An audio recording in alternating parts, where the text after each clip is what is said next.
No, it's our no, it's pro not. group, and we got to talk Oh yeah. about another area of our life which gives us the biggest joys and the biggest sadness sometimes, because it's very close to our heart, right?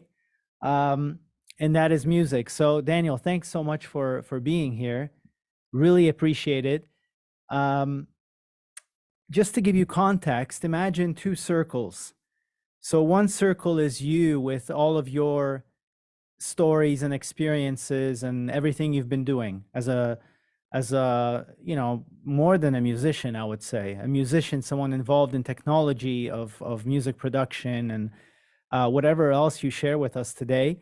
That's one circle. The second circle is this campfire here, and I just want to tell you what that circle is about so that you kind of can figure out in your head, okay, what stories would be worth sharing in the context of, like, providing the kind of info that this circle might want. So this circle here is songwriters, composers who are basically sitting in their home studio.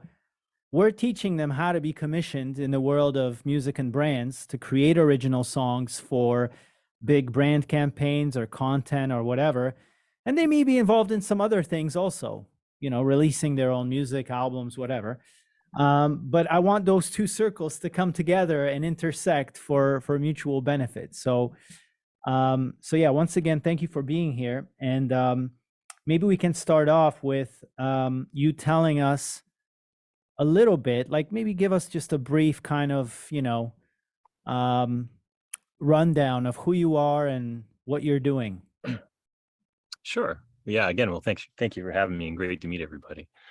So yeah, I'm not sure what I am anymore, but I started as a musician, shockingly a guitar player, as you can see behind me, and did that for about a decade until I was in my mid-20s.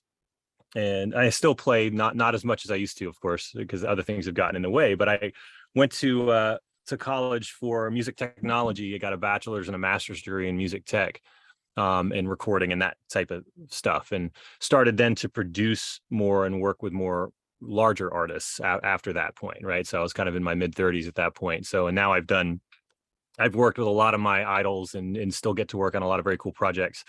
I moved more from the production role to like mixing and mastering, just because it's lower touch and I don't have enough time to go spend 2 weeks producing a record anymore, given some of the tech stuff I'm involved in. But I love doing that. I mean, I've worked on Star Wars this morning, and a new Flow Rider thing this well. Yeah, it's I work on a lot of different genres of music, but I'm able to do that because I'm doing more of the mixing, mastering, and Atmos, as we discussed I think before, is a big focus of mine right now, doing a lot of Atmos mixing, which is cool, especially going back and revisiting some dope catalog stuff, right? Whether it's the Jackson 5 or John Fogerty or any kind of classic artist has been a lot of fun as well.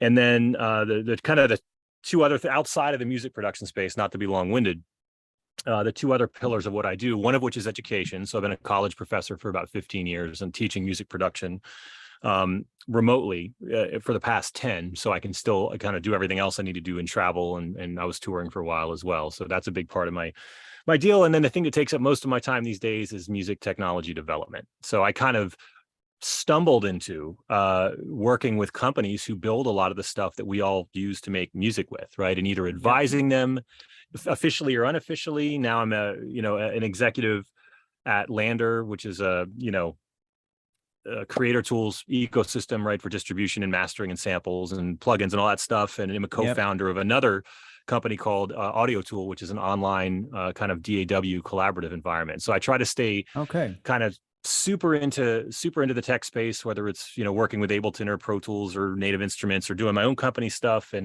And then, I'm an advisor for Google on their Web3 strategy, and I do a bunch of stuff in that space. So I try to be like spread out and have a lot of little streams of revenue coming from a variety of sources, as opposed to kind of throwing all my eggs in one basket. We could probably learn a lot from you on a number of fronts, like time management, for instance. How do you? Yeah, well, no. You're like Elon Musk, dude. Are you sending rockets into space also, or? Yeah.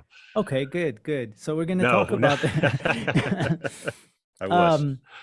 So I remember we had our first conversation, and I was very much energized by your energy, and I was just feeling like, wow, I got to be around this guy because I'm sure you can share a lot of things on a number of fronts. So, um, let me start off, I guess, by asking you.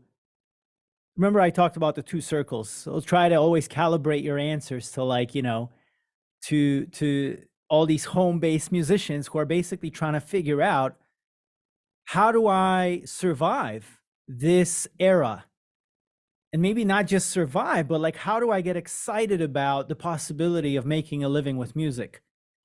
So tell me, from that vantage point, what are you most excited about if you think about not just the tech Right. and all the exciting things that are happening, but like the tech and what it means for future of musicianship and actually thriving as a full-time musician? Yeah, that's an interesting question.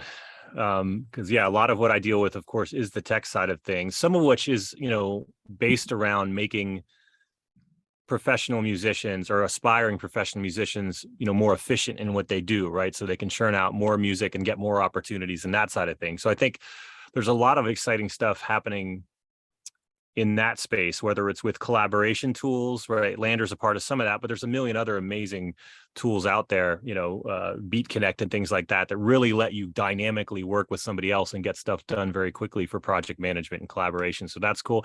And even stuff that people are probably are going to want to throw rocks at their screen to hear me mention, but some of the AI, this is not LANDR stuff, this is just other companies. Some of the AI composition assistant stuff that's out there that's not like built to take jobs away from composers, but built to help kind of speed up their workflow and get them thinking outside of the box of maybe what they're familiar with composing, I think is very interesting. And I actually use some of that as well. No one knows I'm using it, but I'm using it, right? And incorporating it into some of my work. So things like AIVA companies I'm not working for or affiliated with. I just really appreciate what they're building. So I think we have to be like, honestly, dude, there is no bias here. Um, I want to know the reality. You know what yep. like, it's like, give it to me straight, doc. Like, that's, I don't want to be told good news like, oh, AI composing will never be as good as a composer. I don't think that's the case. I think like very soon we won't be able to tell the difference, just like with the visual AI. But that doesn't mean necessarily we're gonna go extinct, does it? Like, No, what's your view on this? absolutely not. Okay. Well, a good analogy to this is what happened with mastering. So, if you look at LANDR came out like 9 years ago, right? And it was an AI at the time, just an AI mastering tool. You drag and drop a file in the cloud and it spits back a mastered file that sounded okay, to be honest with you. So a lot of people thought that was going to be the end, that it wasn't good, necessarily great then, but it would evolve and start to sound better. And either some people said, well, it'll never be as good as a human engineer. And other people said, oh, it's going to destroy the industry, right? And it's going to take everybody's jobs and all of that. And it turned out neither of those things actually were true, right? It became something that was usable by a lot of people who did not have a budget to go to a proper mastering engineer or couldn't do it themselves. Top level mastering engineers can still do a better job than LANDR can, right? LANDR's very good and it serves a great use case for millions of people, but it's not the same as going to a person because AI can't really effectively do that. And trust me, composing music is a whole other level of difficult than mastering is for machine learning or AI. So I think, no, But is it I a tend matter not of to be. time? Do you think, is it a matter of time? Like how should we think about our Yeah. future as music makers? Like, should we already be kind of reframing, like, it's like maybe some skills are not worth getting immersed in. Let's say like Yeah. mastering. It's like, well, why would I bother with that? Why don't I learn how to write a great song? Because AI is going to take over like polishing the splits. You know what Yeah. I mean? Yeah. So, but Yeah. like, what's your view on how to position yourself now to kind of like, yeah, I mean, just, I Sure. guess, ensure your survival first and maybe even Well, ride some kind of a crazy wave? yeah, and I might be, Cape, to continue to bring this back to me, I might be a good example of somebody who kind of diversified and was able to do that, right? So I master, isn't it? Okay, I don't compose a lot of music anymore, right? But I do master a lot of music and I make a lot of money mastering music, even though I also work for a company that makes an AI mastering tool and I help to train that engine to get better to serve the demographic that it serves, right? So I'm using my skills to still make money in the industry, which still is vibrant and exists, just like the industry exists for composers. Even though it's hard and it's competitive, it's still there, right? AI hasn't disrupted that yet.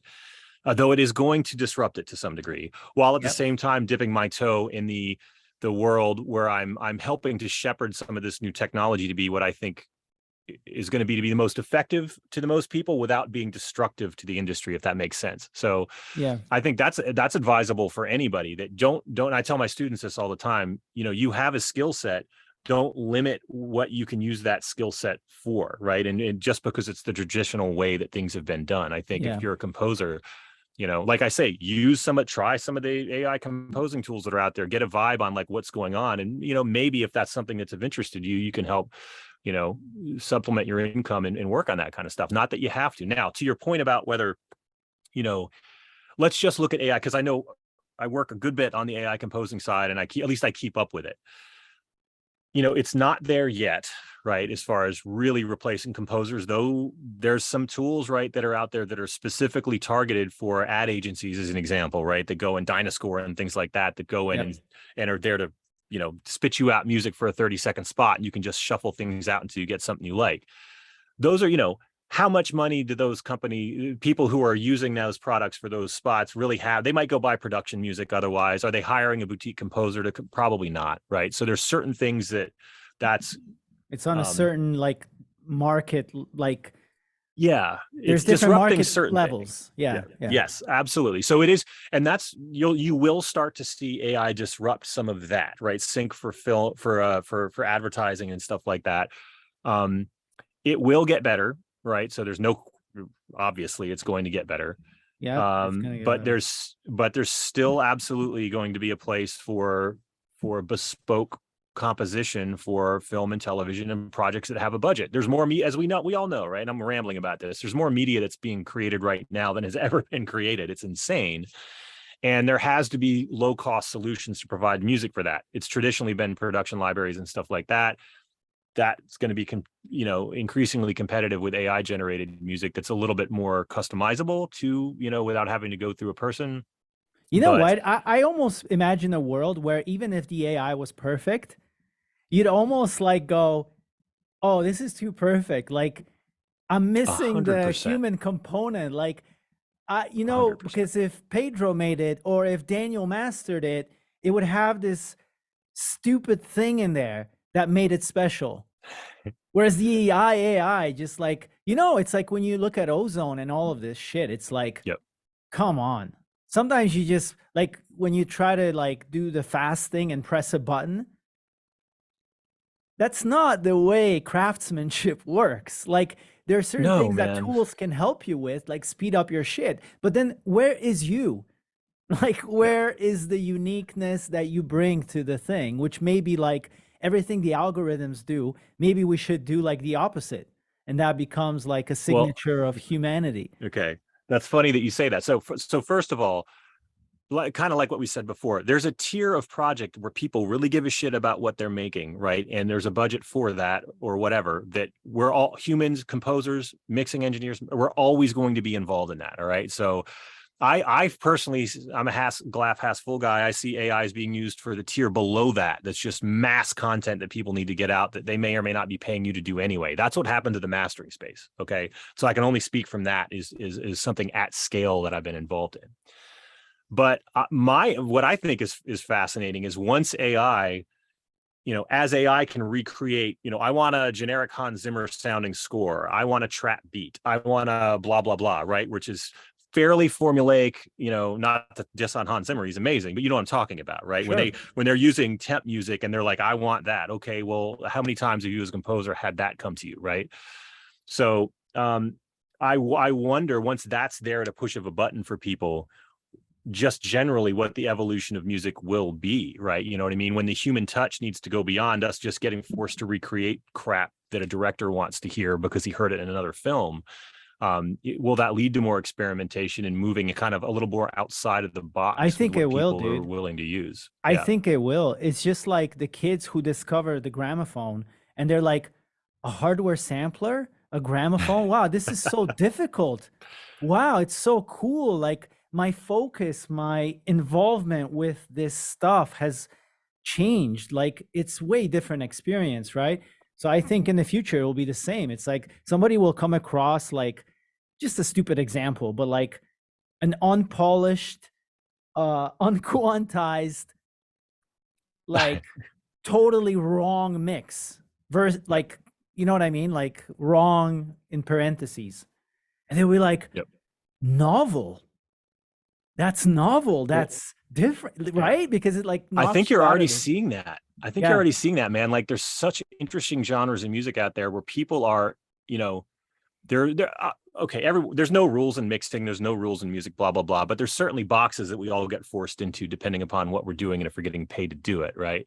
But Yep. to see people create now where they're just intentionally distorting the shit out of everything and you're just running, it's almost like they don't even know how to use the tools. They're just breaking them to get something Yep. different, because now it is so easy to go into Ozone or Neutron and get a basic rough mix done and get all these presets, give you a what can be a fairly sterile, homogeneous sound. People are just going outside the box, and there's an audience that appreciates that. I mean, shit, we're going back to Yeah. cassette tapes and stuff. You know what I mean? Yeah. Like, I Well, find that when I listen fascinating. to like hip hop guys talk about, like the early, like let's say the Wu-Tang Clan recounts how they made music. The reason why Wu-Tang Clan sounded like shit in some ways is because they didn't know how to Yep. use the stuff, but that's what made their sound their sound. It was special in a way, but it's really mostly because, they weren't applying certain laws or knowledge or Yep. sophistication of music production. They were just trying to get across a feeling. So I'm with you there. I'm curious, can you share some things that or resources that you follow as a guy who's kind of on the cutting edge of this music technology thing? Uh, because I wouldn't even know like where to look, so I can feel like, I know what's going on these days. Yep. Oh, geez. Okay. So, let's see. I'm subscribed to a whole bunch of, I mean, my inbox this morning, a good example. I wake up before I get out of bed. I see, you know, the latest greatest in tech, what BandLab decided to monetize their platform today, what AI things coming out, what Web3 deals coming out. So just off the top of my head, there's a freaking amazing resource called Water and Music, Water and Music, that's out there, that puts out a lot of free content and also has like a Patreon, not a Patreon, but they have a subscription tier as well. But I'll have to set off the top of my head, I can't remember other ones, but that Jonah, one maybe is you can put this in the particularly chat amazing. so people can. Is Water and Music based on this idea from Jared Leonard like 15 years ago, who said that water will flow out of the tap like music? Sorry, the other way around. That music will flow out of the tap like Well, the water. tap, like what? I like the other one.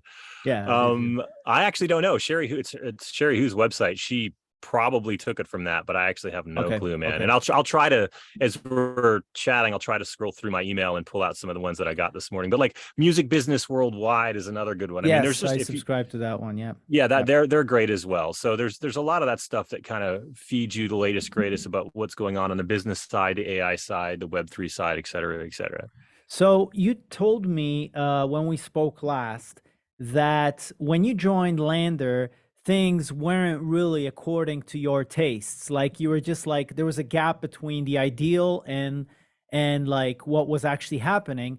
And you said that in order to improve to where you are today, where you, as a self-respecting craftsperson and expert, can say, I'm much happier now with the output of like what happens when you use LANDR and all of that. Like you're quite satisfied with the product. You said that you actually mastered, like by hand, thousands of tracks in order to teach the algorithm what a human hand and ear would do. Can Yep. you talk to me about that process of like how the hell you guys like refine the algorithm over all these years?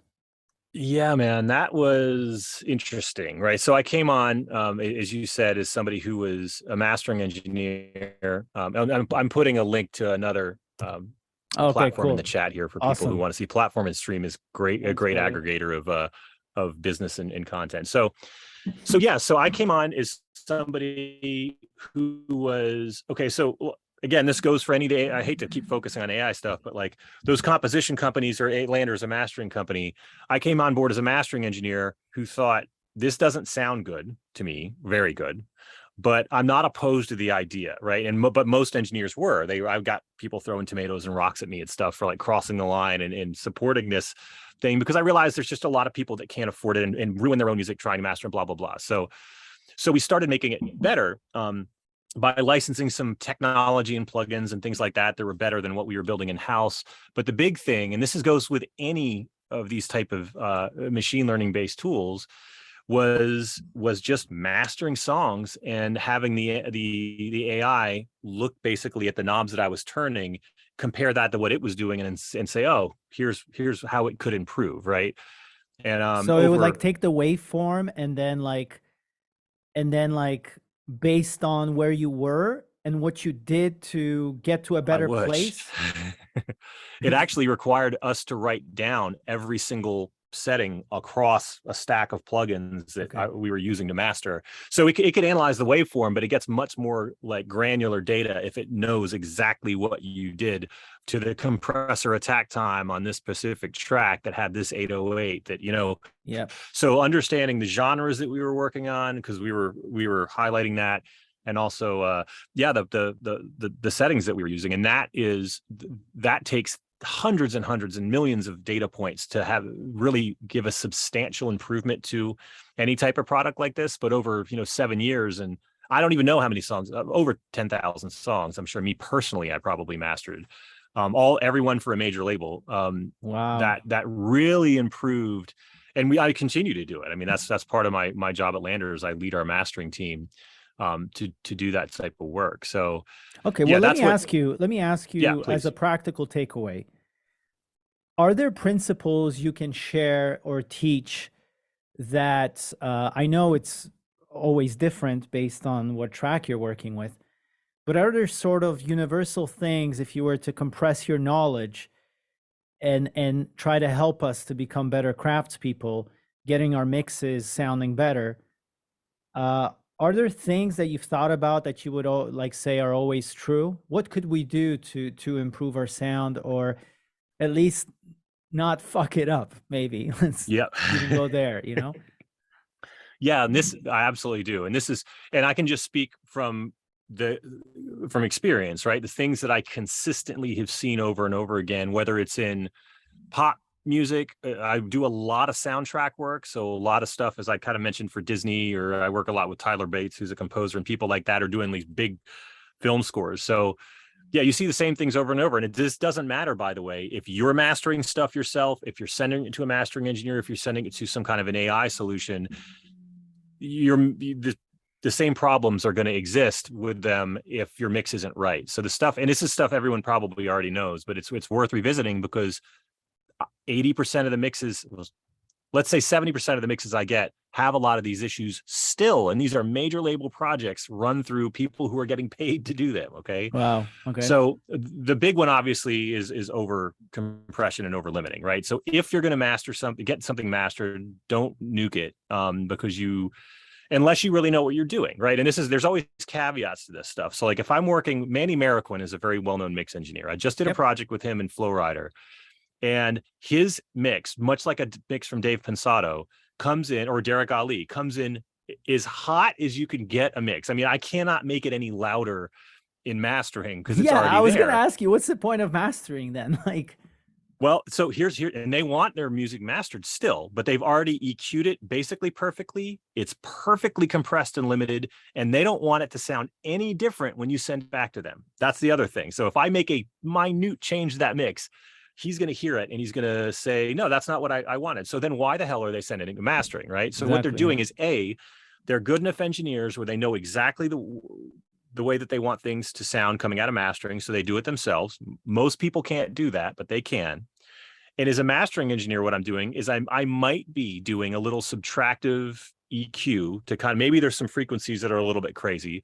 Oftentimes what happens is there might be a little distortion in the mix because they pushed it too hard, or there's pops and clicks, or there's things that they just aren't listening for because they're focused more on the mix and the music. And you basically are there to just do QC at the end of the process and make sure they didn't miss anything or screw anything up. and then do a tiny little bit of adjustment. And I did, like on this latest Flow Rider mix, I totally made some changes, but they're incredibly subtle, and the average person probably wouldn't notice. But I'm there as an insurance policy and a safety net for the really, really high end engineers that like to master their own stuff. Anyway, so there's that. Yeah, don't go crazy with compression and limiting, though you can still use it, just don't go nuts with it. The other stuff that you see super typically are imbalances in the bass in the high end side of things, and oftentimes that manifests as people who are, you know, they really want kind of wispy vocals, as an example, right? Really breathy. You know, we all like that, right? But not really understanding how to do that while using a de-esser so that things don't tear your head off, right? Super common to get mixes that either anything, whether it's cymbals or it's vocals or what have you, that are in that kind of sibilance range, like 4 to 8K, whatever you want to call it, are too much, right? And what I find that the mistake a lot of people do is what they've done is they've gone to their master bus and they've jacked up that range to make the mix sound brighter, not realizing that they need to be addressing each individual instrument that way, because they're just pulling everything up, right? So I'm getting, even though the vocal might be perfect now the cymbals are too bright. Well, that's because you should have gone in the mix and done that. So anyway, so that's a huge okay. one. So not nuking, not limiting, not over compressing, dealing with or being aware of like brightness. It maybe excites you at the time, but it could be trouble in the club on a 10,000 watt system, or as soon as you turn it up beyond like average listening level, and then dealing with things at a track level rather than like trying to fix things at a master level. Is there anything else? You can't do that. Yeah, you can't do that. Yeah, you can't do that. And well, so I'll flip that. So, you know, getting a nice balance between the stuff that's in your high end, having one thing that's not more sibilant than another. And the same thing goes, the biggest issue for everyone, number one issue for people when they mix their stuff is bass, right? Because bass is deceptive. You cannot hear it potentially in the room that you're in, depending upon how well your room is treated on headphones. But then it takes over on the sound system. Yeah, man, and the balance between, especially if you're doing music that's got a lot of sub in it, so film and television stuff, the balance between any type of transient drum component and sustained bass is a massive problem for people. So really figuring out how to get things punchy without overloading on the bass side of things, because as a mastering engineer, just like the high end, I can't go separate instruments really, you know, and regulate levels and things like that. We get into mid side and you know, obviously multiband compression and stuff like that, but there is no magic fix for stuff that wasn't balanced. So I tell people, this is the last thing, and I'll shut up about this. If you have a budget and you're going to spend your money somewhere, right? And you've composed, and maybe you hired some musicians and all that stuff, but when it comes to post-production, spend your money on mixing. Don't spend your money on mastering. And I say that as a mastering engineer, because if the mix isn't tight, I can only do so much, and you're only going to get a polished turd. Whereas if you spend the money on a great mix, I don't really have to do anything. What I'm doing is so subtle that you might have been happy with the great mix that you had, and most people would be, right? So it's really important to almost forget about mastering is saving your project. Let me ask you about this, because I've actually never done mastering as someone who's delivered music to media, like to big brand campaigns. That doesn't mean it didn't get mastered. It like a post-production facility prepared the broadcast mix where the VO, the music, the sound design was integrated at broadcast levels. I didn't have anything to do with that though. But how much experience do you have in that world? You mentioned Star Wars, Atmos, all this and that. Is there anything that's specifically music for broadcast that you would point out as like some key lessons for people who make the music? That's interesting. So to watch out for, right? At the time when we were making the music. Well, so, you know, most of the stuff that I do ends up being the soundtrack releases, right? So what's interesting is a lot of the music that you actually hear on the show, watching Netflix, Disney Plus, Apple TV, whatever, that music oftentimes has not been mastered, right? So when you deliver, so there's often two deliveries that we deal with, where we deal with one that's going out to Apple Music and Spotify. That is absolutely mastered.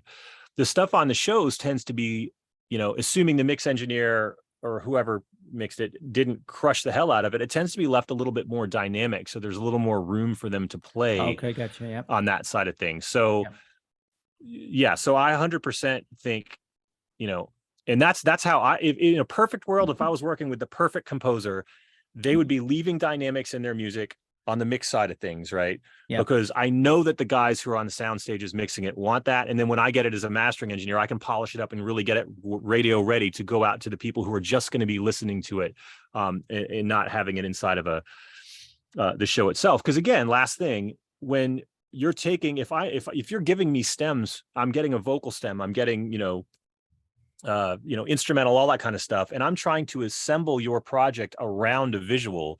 It typically is going to sound better when I reassemble those things. I'm effectively remixing your stems if you did not compress the hell out of them, right? Because then you want to give them that flexibility. So long story short. So let me ask you, if I was to work with you, let's say I developed a score for a 30-second ad, and I just wanted to really, bring it depth and stage and all of the things. How should I deliver the files to you? Like, tell me, like, because I always, for instance, just slap like a limiter on the master channel, and I just try to not nuke it, but I try to make it sound exciting right then and there. And I don't even know what's going to happen to these files afterwards, right? Right. But like, let's say I was 100%. working with you, would I avoid putting the limiter on the master and just like mix everything like 10 dBs lower so that it never hits anywhere close to red, and then it's quiet, like I just turn up my monitors, and then you will take care of making it like filling in the dBs and all that? Yep. So if you're somebody like you, okay, as an example, who kind of knows when you think something sounds good, so you put a limiter on it, it sounds good, it's been working for you, right? You've been delivering stuff people are happy with. For those type of people, what they tend to deliver to me is two things. They deliver to me the native mix and a master ref, right? So they deliver a dynamic version and their master reference, and it helps so much when they do that. And this happened, I get those a lot because I know what you think is good, right? I know what you like. Mastering is a subjective art, just like anything else is, right? I could master a song 15 different ways, and you might only like 2 of them, but they might all be acceptable. You know what I mean? So it really does help to get a vibe on what a composer typically delivers. So I'm like, that's a target, and I'm going to try to improve upon that. And not go in a completely different direction. So no, I think that's amazing. And you just print two stems, basically. Gotcha. Mixes.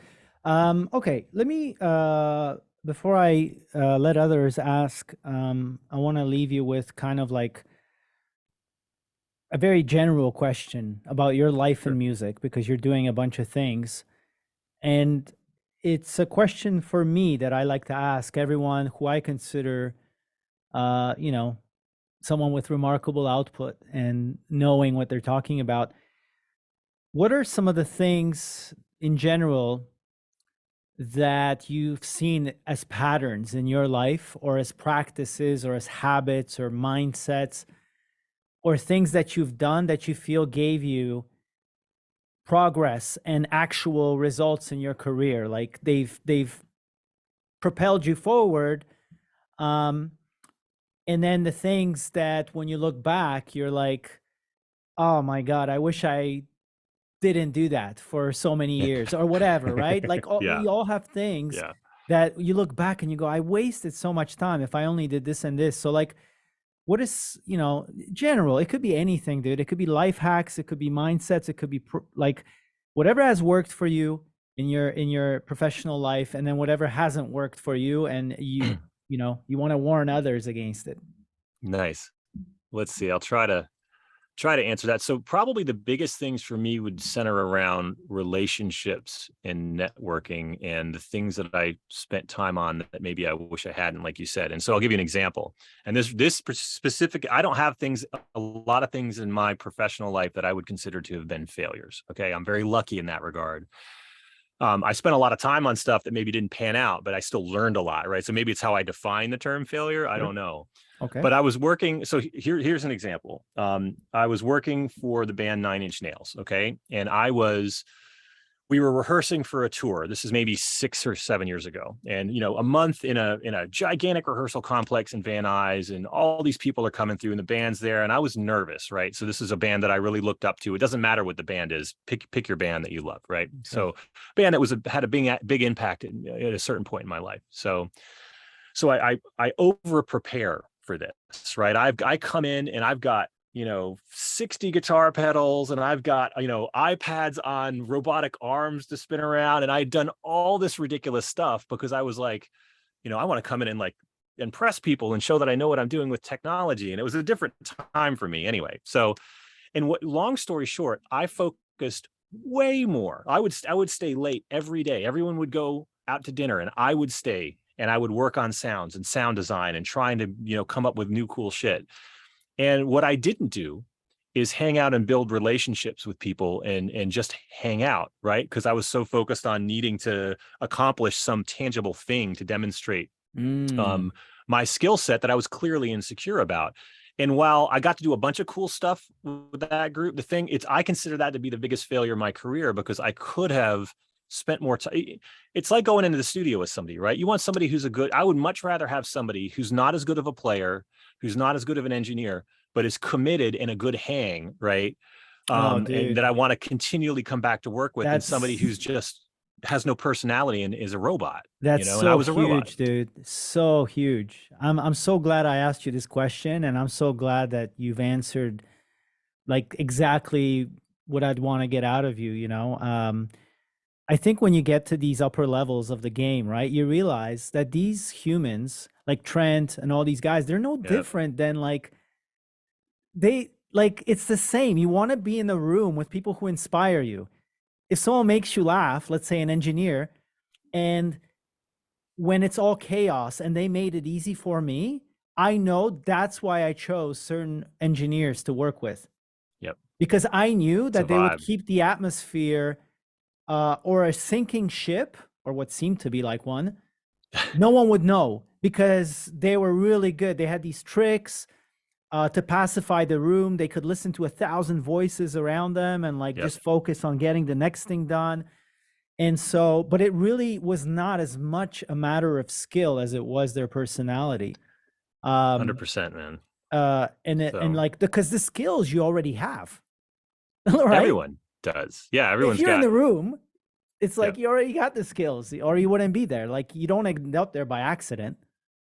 Yeah, it's a fine percentages that separate, skill once you get to that level of one person to the next. Yeah, it's really about That's that. powerful, So man. I'm really glad yeah, you well, shared that. and what it changed, last thing about that, what it changed for me is, before that point, I would tell everybody that I was terrible at networking, and I was terrible at networking. I was terrible, was kind of socially awkward, and I really made it a point after that to focus on not being that way, and also I became very shameless in the way that I networked with people and used LinkedIn and used social media. And it really, I don't know, for some reason that got me over a hump where I'd lacked some self-confidence, I think, to present myself in a certain way. And it totally changed my career when I really started to be confident in the skills that I have, and not feel like I needed to overly try to show out or demonstrate stuff or whatever, and focus more on the relationship side. And things took off like crazy after that. So anyway. so now is your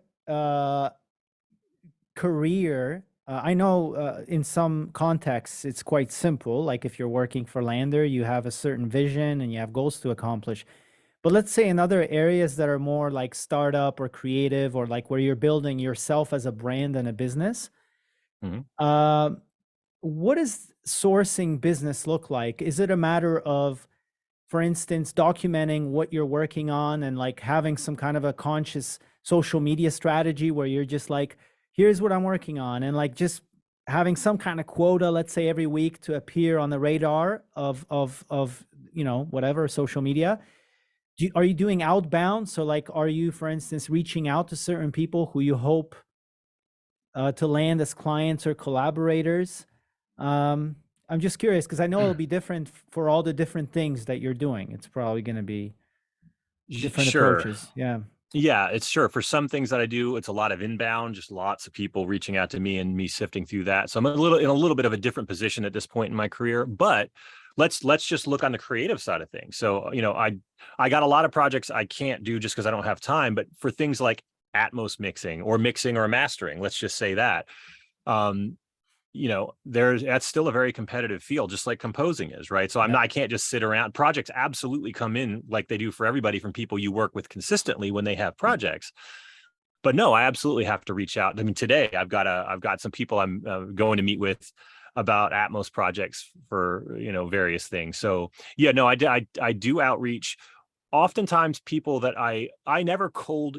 So my strategy and what's been effective for me is I never reach out to somebody cold ever. Okay. So I will find a way to get on their radar. I personally use LinkedIn a lot. I realize that may or may not be right depending upon what you're doing in the industry, but certainly for mixing and mastering stuff and to get to music supervisors, that's the way to go. Okay. And I get on their radar. I follow them on LinkedIn. I like some of the stuff they do. I make it a point before I ever message them that they've got 5, 6, or 7 points of trust where they've seen me pop up somewhere as somebody that's in a Wow. Okay. field, and it's not just, and dude, I've done that for the past, I don't even, let's say 7 or 8 years. Everybody that is in my network right now, I don't want to say set up, but you know what I mean? Like I've made sure that there's I really believe in this idea of a unconscious rapport I that you love can that. build with people through social media. And it absolutely freaking works. I don't care if it's TikTok or if it's LinkedIn or whatever.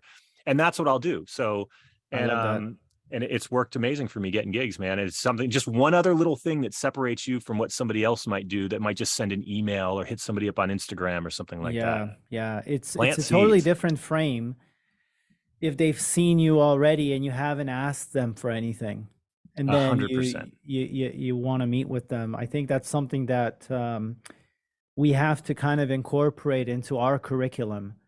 Um, like, what are some crafty ways? I mean, I've Yep. seen crazy crafty ways of appearing on people's radar. Like, for instance, there are certain hacks that you can do that will target somebody with paid media, like down to a person.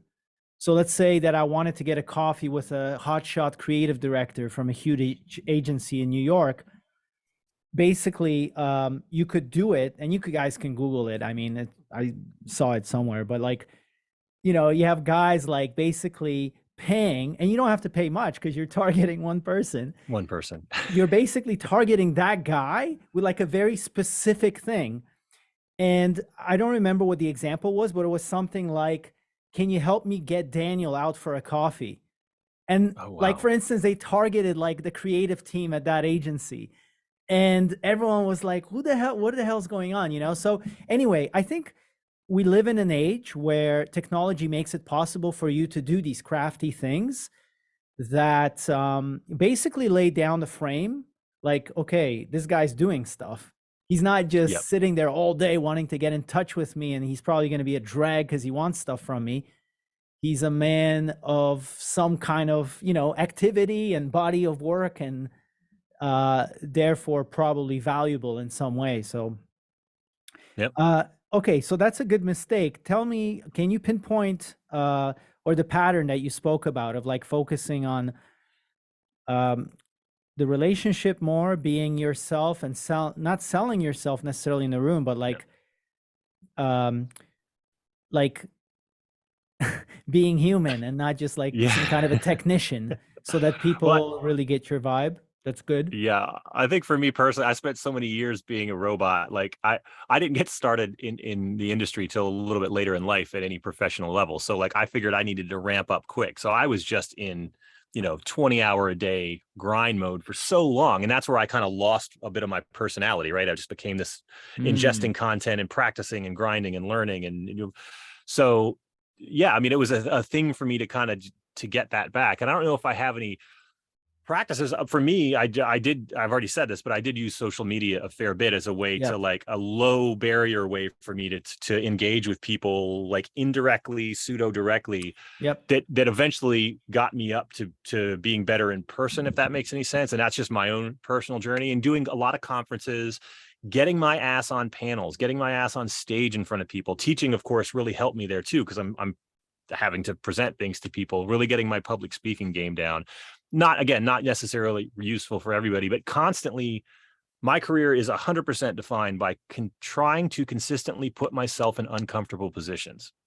So if it's something that if my first inclination is to move away from something, I'm like, nope, there's, I got to at least go investigate. And whether it's speaking or it's a new technology or a new technique or what the hell ever, somebody that I've heard is a difficult person to work with, fuck that. I need to go actually chat with them and see what's going on. Yeah. Very interesting. Very interesting. Yeah. Highly recommended.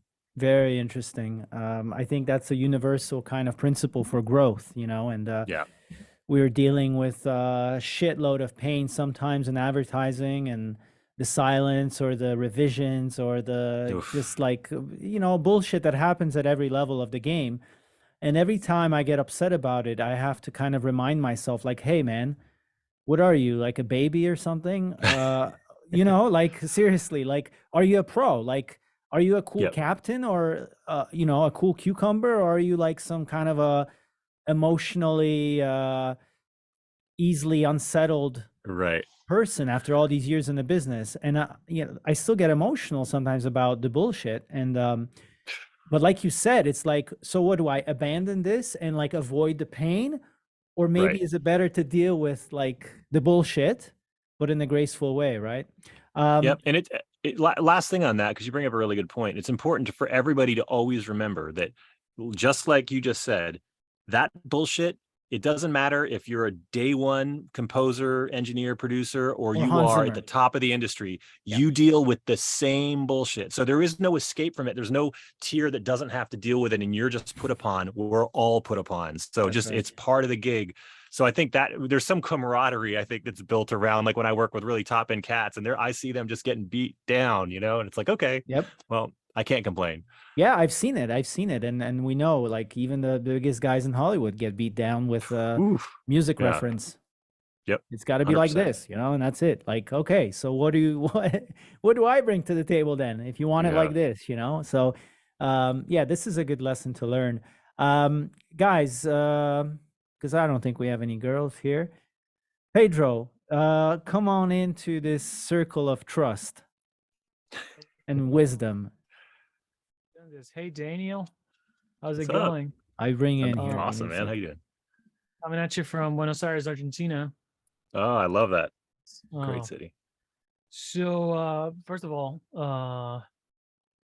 nice guitars in the background there. Is that a GK on the green Strat? Of course.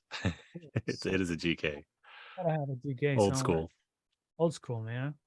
I wish that there were more things since you could control with that, but hey, man, get a Fishman triple play, and you're good. Actually, there's a new MIDI guitar just called MIDI guitar. That plugin now, I don't even use a triple play anymore. I just go straight in 1/4 inch, and it does a pretty damn good job as a plugin of triggering anything you want to trigger. So highly recommended. Yeah, it has a problem with polyphony, as you would expect, But, it does okay. You got to edit. It's not for live performance so much, but in the studio I can fake it. I'm a crappy keyboard player, so I gotta cheat on guitar as much as I can. Absolutely. So my question is more tech oriented, if you will, but more gear oriented, because you were talking and you expanded upon a lot of the things I wanted to hear you talk about regarding AI and how we could integrate that into our workflow and how much it will be AI against us or with us. What I wanted to say about that is that I'm feeling that as of late, a lot of the AI push, a lot of the assistance push has to do with the tech industry on the audio side having hit a wall in a way. I don't know if you agree with this. What I mean by this is, by the way, I use LANDR all the time, and even if I don't use it for mastering, I use it for referencing. It's great. It's a great. Yeah, lots of people just use it for. That's cool, man. Yeah, it's very cool. Nice. What I mean by this is that, I still use Inflator in my master bus. I still use CLA 76 for my 1176s. That is 10-year-old code. Nobody uses Windows XP anymore, but here we are using those. Yep. I use Inflator constantly, man. So that's like a 15-20-year-old plugin. It's crazy. I try with many types of wave shaping tools. It still lives on the master bus chain, And the question is, what's your take on that? Because it seems like we are in a state of constant evolution on one side, but in the other, because of the nature of what we do, that is artistic, there are types of tools that are not getting better in a way. Does that make sense? I don't know It makes sense. And boy, this is a really good discussion. So I think you're totally right. So what you've seen is, now that a lot of the digital emulations of stuff, whether it's digitally native technology or stuff that's trying to do analog emulation, whatever, has gotten pretty damn good, right? I mean, it's still, is it the same? No, it's not the same, blah, blah, blah. But we're talking about subtle differences for most people to hear, right? So like, where do we go at that point? Like, okay, so now what do? We got traditional DAWs. They all got they're all basically commoditized. I mean, they all have very similar feature sets. They're just the buttons are in different places at this point. We all have our preferences. They're all powerful.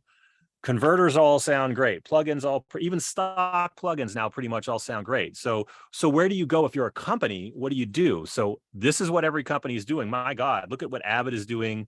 I mean, they're going after creators at an earlier part of their journey, right? So they're trying to, LANDR is somewhat responsible for this, was like, wait a second, you can monetize people who are just getting into making music and just casually making music. It doesn't have to be pros that you have to make a perfect analog, LA2A to make happy. Oh, yes. So to what you said, which is spot on, what is one way to do that? It's to build intelligent tools that lower that barrier of entry and that level of knowledge they need to have. So as an example, it could be something like, if you guys are familiar with Captain Chord's Mixed in Key or the Orb Producer Suite. Yep. It's a suite of plugins that you can, either put in a bass line or just hit a button and it'll generate a bass line. And the other plugins will generate melody and chords to go with that and drums, right? So it gives people a starting off point, and then they go move stuff around and they customize their, curation is creation for a lot of these companies now, kind of like the way that DJs curate stuff and are considered to be artists. So that's what companies are using a lot of the AI for. Yes, some of it's more high end like Ozone and things like that, but a lot of it is to try to empower people to get them in the door, and hopefully eventually they evolve to be customers of some of that stuff that you and I both use and love, right? And you're seeing a lot of that, and that's really where the AI is being applied the most that I've seen. Right. Well, thanks a lot. If I could add something to that, because this somewhat concerns me, is that, yes, those tools become very empowering and inspiring, and you have the fast Focusrite stuff, Absolutely.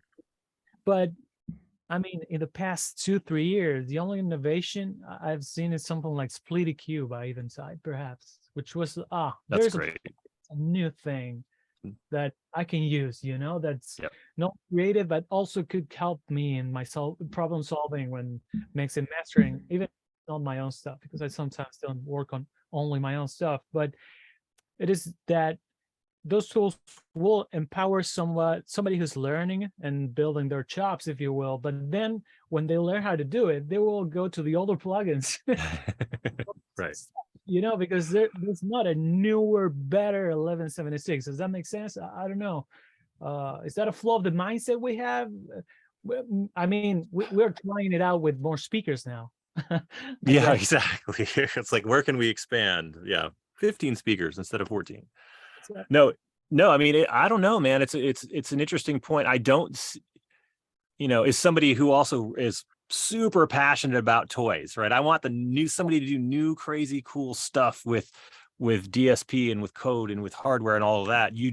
We have absolutely seen kind of a reduction in innovation on that side of things, right? I totally agree. And the innovation is being pushed to the things that we just chatted about, which is still innovative, but not in the professional tool market as much. Yeah, no, I don't know, man. Like, we get another synthesizer that has another form of synthesis, or it has some tweak, but it's all relatively subtle. I mean, the synths are more focused on being able to analyze an existing file and pull up a preset for that, right? Or doing some type of AI-based search. Yeah. It's more that than it is something that really blows your mind.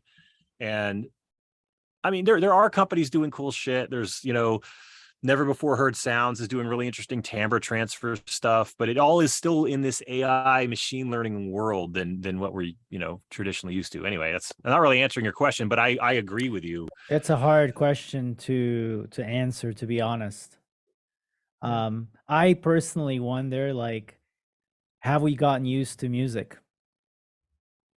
That's a huge question, man. I've been wanting to write an essay on this because if you think about this, like, you know, when like the Beatles like plugged in their guitars, that's the first time like the wall of sound hit people and their knees got weak and they started crying. They didn't even know how the hell to reply to that, like physiologically speaking.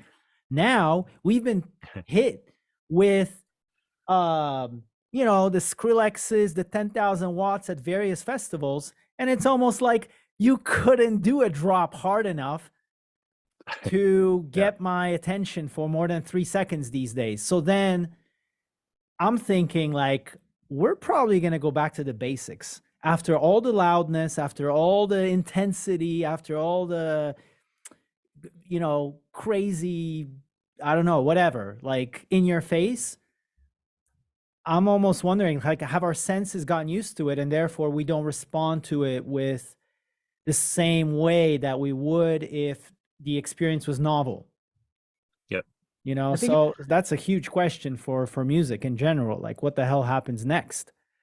You know, but anyway. Let me know when you figure that out. But that's kind of what we were chatting about earlier. I'm wondering if it's gonna, what the next evolution of all of this is. Yeah. What's the next? When, and maybe when everybody, Sorry, Daniel, tell me. No, just when everybody has access to everything, not just as a listener, but when the line between listener and created is blurred by a lot of the tools that we're talking about, and everybody can do almost everything, where does music go at that point, and where do people's interests lie? And I'm fascinated by that, and I have no answer for what that's. I have no answer for it either, but very curious about how things will evolve. And okay, Pedro, I kick you out of the circle of trust. Bye, Pedro, man. Always good to see you, brother. Hope you're well. And let's bring in Lewis, who's on the same continent, I believe, as you are, Daniel. Where are you, Daniel? I forgot where. I'm in Los Angeles. In LA. Okay, so same continent, but bit of a distance. Yeah. What's up, Lewis? Hey, what's up? Thank you for joining us today. Really appreciate you being here. Yeah, I guess I'm just going to be a pretty predictable songwriter and asked about the AI thing too. But like, I guess something that, well, a couple of things. I hope I can articulate this concisely without wasting a lot of time. But you know, when I was making my living playing live gigs, and then the pandemic happened and it all shut down. And fortuitously, serendipitously, I found this masterclass that Tommy does. And it was very, very beneficial for me. I mean, I was able to dive into something, still doing music full time. And at that point, I had been writing songs, you know, written and released a lot of stuff. And just kind of hoping that something stuck, and a couple things did, like sync wise, but not, you know, not as much as, definitely not something that was like a significant financial source. And so at that time, when all my, you know, all these venues call me and they're like, sorry, like no gigs, I was really disenchanted with that enough to say, like, I'm totally fine being sitting, producing music for ads, being a person whose name no one knows, and like screw the whole artist thing. That's really what I thought at the moment. And as things have opened back up, as far as being able to play gigs around here, that has become like my main source of income again, which I'm very thankful for. But something that kind of comes to mind as we talk about AI is, I almost wonder, and you can tell me, you know, I would really covet your input on this, but I wonder if kind of leaning into the artist thing, if I'm already a songwriter at heart anyway, already a lyricist at heart, I mean, is that a viable way of saying, like, well, if there is something that AI, maybe if there's a last thing it's going to do, it's gonna be a good lyricist, you know what I'm saying? Yeah. I mean, I think luckily, well, yeah, as far as lyrics may or may not be the hardest thing for AI to do at this point, I don't know. There's some people doing some crazy stuff, but it's still not. I think AI is still not good enough to really be threatening to any of us for some years to come. And I say that not trying to just paint a rosy picture of things, but I think it's going to be quite a while before it really has, like, you know, a significant impact. And, you know, obviously where AI's for the most part not in right now is live performance, right? So we're still kind of cool with that. People don't want to just go watch holograms dance around on stage, thankfully. Right. Yet, right? I Unless, love you know, holograms.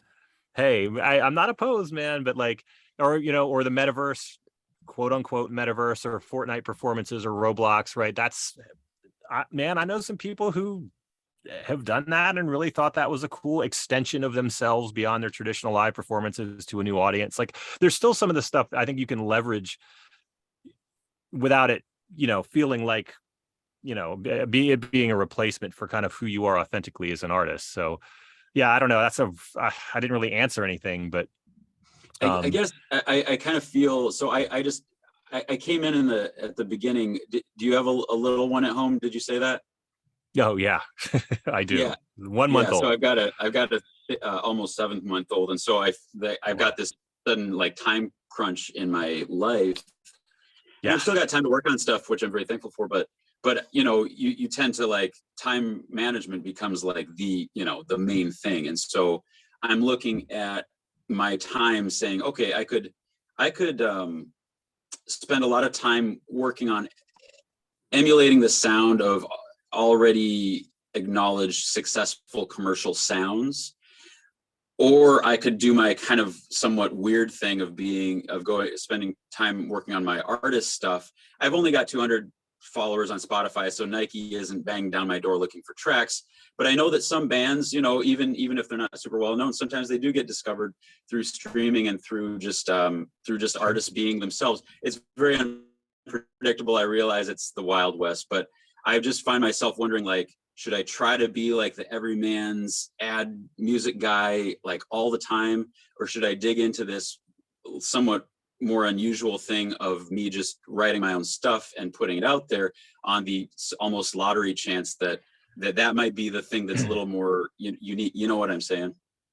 Yeah, I mean, in a perfect world, you could do both, but I realize that's what we're talking about is time management. Yeah. I mean, well, yeah, it's tough, dude, because, like, if you didn't have to make a living, my answer is easy. Lean into weird always, all the time, right? Because weird, ultimately, if you had your druthers and you could be who you are and what you want to be, you'd be doing that weird shit and getting paid for it. You know what I mean? Right. So even though it's a bit more of a crapshoot or a slog to get that stuff in front of people until you find somebody who's really like, oh, this is actually, it's like the AI stuff we're talking about. That's actually probably has more character and is probably more unique and intriguing than the other stuff that you're doing. You just got to get it in front of the right person. So, and maybe streaming's a way to do that. Maybe it's not. Maybe there's, you know, other routes you can go to, like I was saying earlier, where you just, you know, figure out a way to get to the right music supervisors and set them up properly before you introduce them to your music and that kind of stuff. So like a social strategy around that could be effective. I'm not the perfect guy to say that, but I'm all for, like, doing the different thing. But again, different doesn't always pay the bills, which is, we all get stuck with that, right? I would try to go for both, Lewis, to be honest. The intersection of weird, but like universally engineered for the ad, for the commercial thing. Like, why did, like, Billie Eilish become a reference? I mean, it was so weird, but like, I don't know for how many years, 3 years or 2 years, she was the reference on so many campaigns. Right. What I would do is try to kind of like watch that circle. So like, who are the cool voices right now? And like, you know, everyone's freaking out about them. Because if everyone's freaking out about them, like let's say on TikTok or somewhere else, you know that the briefs are going to start coming like a year later to emulate that sound. So then find yourself at the intersection of that and what you do, because you can't do what you don't do. So don't try to be like Billie Eilish if it's not your sound. But Billie Eilish is not the only one in town. There might be an artist that's closer to your range or like ballpark. That is being like the trend of the day right now. I think that's probably at a high level. That would be my strategy, you know? And I'm not even sure why I tried to answer that question when we have Tommy here. Like, that's no, dude, we want to hear everybody's perspective, to be honest. Way better. It's really about, you know, everybody's perspective. So Yeah, sure. it's easy to say though, like I just gave you an answer, Lewis. It's easy to say, but I realize like you wake up tomorrow and still you're like, okay, so what does what does that mean? Like, what do I do exactly? Where do I put my time? I struggle with that also, you know, in a different context. But I guess a good principle that I've heard also recently is pot shots, then cannonballs.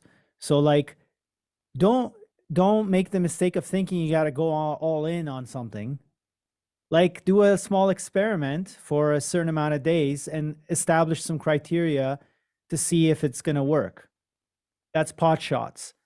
And then when you realize, oh shit, this is resonating, like, okay, interesting. Cannonball, double down, do an EP. I don't know, commit to that sound for some time. Market research before you commit. Yeah. Market research. Yeah. I mean, dude, we live in a world where shit changes every week. So it's like, it almost gives you like the freedom to go, who cares about a 1-year plan, to be honest? Like, who cares? Like, even major corporations are pivoting on a quarterly basis these days. So, you know, intersection and pot shots and cannonballs. If that makes sense. Okay, I don't want to keep you, Daniel. I know you got a little one and like 7 companies and you got to send people into space. We had Tim with the last question, and then we send you off into the world to do more good. Yeah, right. Thanks, Lewis, man. I appreciate that. Thank you, Lewis. Hope the family is well, brother. Okay, Tim, come on in here. You gotta unmute yourself. What's up, there you Tim? go. All right. Hey, how y'all doing? Good. There's a little bit How are you of fan doing? noise in the background. I apologize. I'm processing some stuff in the No, background. it's good here, you so- got fans. No worries. I got one big fan in my computer here. Right so on. well, Daniel, thanks for being on the call, man. Really appreciate your knowledge and sharing with us, man. I have a pretty specific question, not necessarily about AI, but you mentioned you do a lot of stuff working with sound or with scores and that kind of thing for films. And I'm trying to get into the world of doing movie trailers. And so it's a lot of the similar sound dynamics there. So something I've noticed when trying to just like work through my own mixes is just like when it gets to the big crescendo at the end with all those tracks in there. You mentioned like low end stuff. That's like where a lot of the problem areas are. Is there anything else that comes to mind that like is a pretty specific thing that I can like a hack or something that I can think of to try to just kind of clean up that section or to kind of make it more streamlined to clear out the mud or get rid of all that low end stuff? As even with like making hip hop stuff, that can be a thing too, I know. Sure. Do you have any other little nuggets of info there for that kind of mixing or mastering process that I should be aware of? Sure, man. I wish so the partner that I opened we have a company called Immersive Mixers where we have Atmos Studios in Santa Monica. Matt Geiler is my partner there and a longtime friend. He is like one of the top film trailer mixers he does all the Spider-Man, like No Way Home, all the really big ones. And he would be the perfect person to talk about trailer stuff specifically. But I'll give you, the stuff that you've probably already heard a million times is, obviously cleaning out low end from instruments that, shouldn't have that like stuff, rumble, right? So like anything that's not doing all the low cut stuff, right? So, not that you need to people overdo that, I think, when they're low cutting things and actually removing some important stuff. So you don't just generically put it on everything, especially vocals. I hear people mess vocals up with that, but yeah, low cutting stuff to make room for that. The other thing I'm sure you've heard is especially, of course, in hip hop, we deal with it more probably is the side chain sort of a thing, right? So to really, again, it's an illusion, right? You've got this moving puzzle and you're trying to have certain things be featured more than other things. So not just relying on static EQ cuts, but really looking at dynamic processing so that, when the big drum hits or whatever, the boom hits, right, it pulls back some of that other stuff that would really, you'd run into the, frequency masking issues, which there's really no magic trick, you know what I mean? So it really is a lot of that type of stuff. But I rely a lot on the mixing side of things, on sidechain expansion or compression, for for that very purpose, right? To try to create more space, Yeah. because it just eats those big, especially film trailer stuff, man. Those booms eat your headroom up. I mean, it's gone, right? When one of those things hits. Yeah, it's crazy. Yeah, you get to the end of the track and like when I have ozone, and so when I'd like run the mastering thing on there, like it'll get to the end, or run it in like the loudest part, but then like some of the times the beginning of the track will get kind of a little messed up because the dynamics are so different. So yeah, in the mastering that stuff, just quickly, I mean, because I've run into the same issue, right? If that track I think I got the master good, and that part comes, it's like, well, that's no good. Which is why we typically start with the loudest part, right? Is to try to mitigate those issues. I think something people don't realize about mastering is you think of compression and EQ and stereo expansion and all clipping here and there, that kind of stuff. Lots of volume automation goes into mastering things, where we're really going in and not just using a compressor, but just going in and leveling things out and pushing things forward and taking that boom back, automating an EQ to pull it back, doing that nuance stuff so that you can, if things are supposed to hit hard and be loud, whether it's a hip hop track or a film trailer, there's a lot of nuance that goes into that, even outside of the mix. So don't think that some of those mixing techniques that you use aren't applicable to mastering as well, because that could help you get just a little bit more of that kind of balance and impact that you're hunting for. So that's know how helpful that is. But yeah, man, it's a struggle for everybody. Well, I mean, even just hearing you say that is helpful, because sometimes I feel like I'm just like swimming in a sea of like I've been doing this for a while. If it helps you, like I got a non-technical sort of thing that I can tell you, where I couldn't, I'm not, I don't have Daniel's expertise when it comes to the science of the thing, but I kind of approach it from like big picture producer kind of point of view. And like when I get confused about something, I just ask, what do I want this to do? Like this section. And then which part is most responsible for that? You see what I mean? So like when your trailer is supposed to drive the action forward, that's the pace part. It's obvious, like drums are I probably start with that and the bass or whatever like thing is propelling the shit forward. It could be an ARP or whatever. What do I want this to do? I want that to lead to the next thing. Okay, so it might be the riser. So like focus is so important, like knowing what do you want to happen here? Like what's the feeling? And that's the non-technical way for me to like approach it first. Because if you try to order the chaos just by like trying to mix this split, that stem, this channel, that channel, I don't know. For me, it's a clusterfuck usually, because like I just don't, if I don't zoom out, I don't even know what I want to achieve here. So that's kind of where I start. If that helps, Tim, I don't know. Yeah, and no, it's kind of like in a design project, like having a hierarchy of what you want to see first and that kind of for thing. every chapter of Right. like every section of the track, right? That makes sense. Yeah, man. I like that. It's the fun, it's fun. Like I love accumulating fucking channels and then figuring out what the hell is going on. Like anyway, Tim, thanks so much for your question. Headroom is key, said Pedro, which is very true and easy to achieve, actually. Yeah, you not get surprisingly.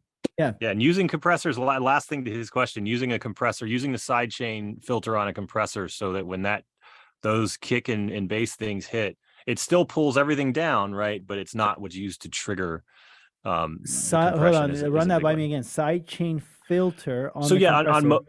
So on most compressors, right? So stereo, we're talking about not a multiband compressor, stereo compressor, right? Something that's going to regulate the entire signal. It's not focusing on a specific band, okay? You can, what triggers that compressor to pull the signal down, right? It's what part you can choose what part of the frequency spectrum is going to trigger that. So Gotcha. Oftentimes, if you let it be full bandwidth that triggers it, that means whenever you have a lot of bass material, it's pulling, the mix is just Everything pumping down. and going crazy, right? So what you do is most compressors have a sidechain filter. So it's basically, it'll say everything below 80 hertz or 100 hertz, it's still in the mix, it's still getting compressed, but it's not the thing that triggers the compressor to do this, right? So you end up not having these crazy excursions that happen, right? Whenever if you're working with bass heavy material. So that's another really important thing to deal with. Otherwise, you're not going to be able to get the compression you want, and you're going to hear it. It's going to sound pumpy and crappy, and that's anyway. Just throw that out. Another thing. Daniel, a couple of last things, and then we let you go. Yo. One, would your partner be up for joining us here to talk about mixing? I bet he trills? would, and he would. I think he would be perfect for Yeah? for you guys to chat with. So Matt, just real quickly, not a musician at all. He's 100%. Yeah, not a composer. I mean, he can play guitar a little bit. No, he's never been a musician. He is an audio engineer who his work. He's just the film guy. So film music, sound effects, trailers, that's his thing. I think he would actually have some really interesting insights for you all about music, even though he's not a musician from that perspective. So I'll absolutely I'll hit him up and he can jump on. That's great. Jonah, man, maybe you can hit up Daniel to make that happen. And yeah, for sure. And Daniel, one more question.